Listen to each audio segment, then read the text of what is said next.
మీరు ఉన్నప్పుడు ఏమైనా ఎన్‌కౌంటర్‌లు గాని, ఎవరైనా మీ పైన కాన్పులు జరిగిన ఏమైనా సంఘటనలు ఉన్నాయా? నా మీద జరిగిందంటే, ఈ నేను మాడులో ఉన్న నేను 2004లో చర్చిల పీరియడ్ అప్పుడు నేను డీకేకి పోయినా. పోయిన తర్వాత పోగానే వాళ్ళేం రమ్మని చెప్పి దండేసి ఏం తీసుకుపోయి ఆ డిపార్ట్మెంట్‌లో కూర్చోబెట్టరు. మళ్ళీ అక్కడ కూడా 6 నెలలు టెస్ట్ ఎదుర్కోవాలి. నువ్వు ఎవరి బిడ్డ అయినా ఏం లేదు. నువ్వు పార్టీ చీఫ్ బిడ్డ అయినా కూడా నువ్వు దాన్ని ఎదుర్కోవాల్సిందే. అక్కడ లాంగ్వేజు రావాలి, అక్కడ సంస్కృతి సాంప్రదాయాలను అర్థం చేసుకోవాలి. అంటే ప్రజల జీవన విధానం, వాళ్ళు పెట్టే ఫుడ్కి అలవాటు పడాలి.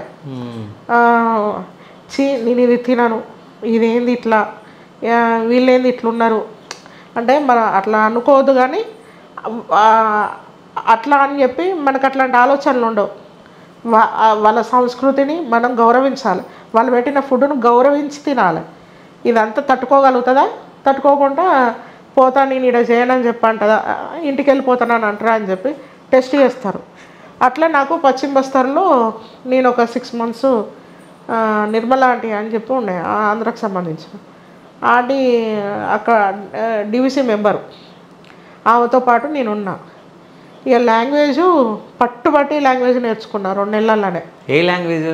గోండి లాంగ్వేజ్. మాట్లాడండి ఒకసారి. ఇప్పుడు 16 years అవుతుంది. మనం మాట్లాడుతా అంటే మధ్యలో ఇప్పుడు మర్చిపో. ఇప్పుడు తల్లిని యాయో అంటారు. మళ్ళీ దీంట్లో కూడా మనకు ఆంధ్రాలో కనుక తెలంగాణ స్లాంగ్ వేరే ఉంటుంది, రాయలసీమ స్లాంగ్ వేరే ఉంటుంది, ఇటు కోస్తా స్లాంగ్ వేరే ఉంటుంది. సేమ్ అక్కడ కూడా ఈ పశ్చిమ బస్తర్కు స్లాంగ్ వేరే ఉంటుంది. మాడకు అయితే మొత్తం ఫారిన్ ఇంగ్లీష్ మాట్లాడినట్టుగా. ఇక్కడ ఈ దూడ తిత్తినా అని చెప్పి అంటారు, అన్నం తిన్నావా అని చెప్పి అని అంటే అదే కనుక మాడలో గాట తిత్తినా అని అంటారు. ఇక్కడ బెగదాయమంతిన ఏమవుతుంది నీకు అంటే నువ్వు ఎడిపోతాను అన్నట్టు. అక్కడ బాబాయమంతిన్ అంటే షార్ట్ కట్లో వస్తా ఉంటుంది. వాళ్ళు మాట్లాడదా అంటే స్టార్టింగ్లో అర్థం కాదు అసలుకే. అట్లా స్లాంగ్స్ అనేది 3 types ఆఫ్ స్లాంగ్స్ అక్కడ కూడా ఉంటాయి అన్నట్టు. దాన్ని అర్థం చేసుకోవాలి.